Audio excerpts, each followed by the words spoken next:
Hello everyone, আসসালামু আলাইকুম। Welcome back to my daily blog. আশা করি আমাকে যে যেখান থেকে দেখছেন সবাই ভালো আছেন এবং সুস্থ আছেন। আজকে এই যে আমি হেলদি ফুড খেতে বসে গিয়েছি, তার কারণ হচ্ছে আমি মোটো হয়ে যাচ্ছি। আর আমি কিন্তু গাইস খেতে খুবই ভালোবাসি। আমার যে কোনো খাবার আমার খুব পছন্দ। মানে মাঝে মধ্যে যদি আমি ডায়েট করি তখন আমি কীভাবে জানেন, আমি তখন চিন্তা করি যে আজকে খাই কিছু হবে না, আবার কালকে থেকে বাদ দিব না, কালকে খাই, এরকম করতে করতে আমার 1 মাস হয়ে যায়, ডায়েট করা হয় না। তো যাই হোক, তারপরে মাঝে মধ্যে 2-1 দিন করি, তারপরে আবার করি না। এই হচ্ছে আমার ব্যাপার। কিন্তু মানে আমি খেতে এতটাই পছন্দ করি। তো আজকে মানে কয়দিন ধরে খুবই রিচ ফুড খাওয়া হচ্ছিল, যেগুলোতে অনেক এক্সট্রা ক্যালোরি থাকে এবং যেগুলো মানে প্রচুর ফ্যাট করে। কিন্তু আমার মনে হচ্ছে যে না, আমি তো চাইলে একটু অন্যরকম ডিফারেন্ট কিছু খেতে পারি। তাহলে কেন হচ্ছে আমার এটা করতে হবে? কোনো কিছুর জন্য কি কোনো কিছু থেমে থাকে? এমন তো না যে আমার না খেয়ে থাকতে হবে বা আমি আদার্স কোনো খাবার পাবো না। পৃথিবীতে তো আরও বেশি বেশি অনেক মজার টেস্টি খাবার আছে, যেগুলো আমার ভালো লাগে। সেগুলো ছাড়া যে আর কোনো খাবার নেই, ব্যাপারটা কিন্তু সেটা না। সব রকম খাবার আছে, জুস থেকে শুরু করে যে কোনো সবজির, মানে যে কোনো কিছু, মানে এভরিথিং, যে কোনো হচ্ছে মুখরোচক খাবার, সব কিছুর কিন্তু বিকল্প মানে পথ আছে। তো যাই হোক, এই যে আমি গান শুনছি আর আমি হেলদি একটা ফুড বানিয়ে নিয়েছি।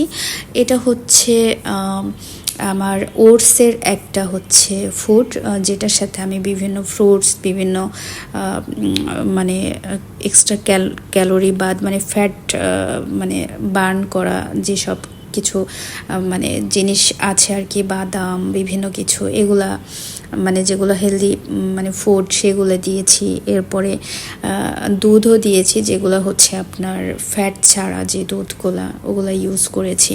এরকম অনেক কিছু করে আমি একটা হেলদি ফুড বানিয়েছি। তবে হ্যাঁ, এটা কিন্তু আমি ভাবছিলাম জুস বানাবো নাকি এটা করব নাকি ওটা করব। গাইস কি বলবো, আমার কিন্তু একটা বিশেষ গুণ আছে, সেটা হলো মানে সেই নিজের ঢাক নিজে পিটাচ্ছি ব্যাপারটা সেটা না। অবশ্য পারলে কেন পিটাবো না, তাই না? তো সেটা হলো যে আমার ধরেন একটা কিছু খেতে ইচ্ছা করছে, ব্যতিক্রম কিছু, হ্যাঁ ধরেন এই ওটসেরই, মানে যেমন ওটসের স্যুপ হয়, ওটসের হচ্ছে অনেক কিছু কিন্তু হয়। তো সেই জায়গায় মানে ওটসের পায়েস টায়েস অনেক কিছু হয়, তেমন ওটসের এরকম হেলদি ফুডও হয়।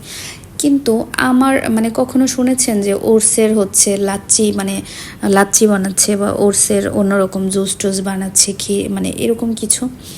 কিন্তু আমার মাথার মধ্যে আসছে যে যেটার এত কিছু খাওয়া যায়, তাহলে ডেফিনেটলি মানে জুস টুস করলে বা এটা করলে ওটা করলে খাওয়া যাবে। আর আমি আবার মানে টেস্টটা খুব ভালো বুঝি, কোন খাবারের কোন টেস্ট, কোনটার সাথে কোনটা মিশাইলে কেমন টেস্ট হয়, এই জিনিসটা না আমার অলওয়েজ মাথায় থাকে। কারণ আমি ওই যে বললাম ভোজন রসিক। তো সেই জায়গায় থেকে আমার মনে হচ্ছিল যে এটার মধ্যে কি কি অ্যাড করলে বেশি খেতে ভালো লাগবে, কি কি অ্যাড করলে বেশি খেতে ভালো লাগবে। তো আমার বাসায় যা যা ছিল সেগুলো আমি অ্যাড করেছি, সুগার ছাড়া। এবং হচ্ছে চাইলে কেউ মধু দিয়ে নিতে পারেন যদি একটু বেশি মিষ্টি খেতে চান, তবে এইসব অ্যাড করলে এমনি মিষ্টি হয়ে যায়। আর আমি মধু টধু অত পছন্দ করি না, কারণ ওইটার গন্ধটা আমার সহ্য হয় না, মানে কেমন যেন লাগে শরীরের ভিতরে, কেমন যেন একটা অস্বস্তি হয়। তো যাই হোক, আমি মধু নিই নাই, তো আমি আমার মতো করে বানিয়ে নিয়েছি। আমার এটাই খেতে অনেক ভালো লাগছে। তো যারা যারা আমার মতো মোটু আছেন, তারা অন্যান্য খাবার না খেতে পারলেও এটা কিন্তু সবাই খেতে পারবেন। যারা অসুস্থ, মোটু, সবাই খেতে পারবেন, চিকনা, রোগা, পাতলু, সবাই খেতে পারবেন। তো সবাই খেয়ে নেবেন এবং আমার জন্য দোয়া করবেন। সবাই ভালো থাকবেন, সুস্থ থাকবেন। আল্লাহ হাফেজ।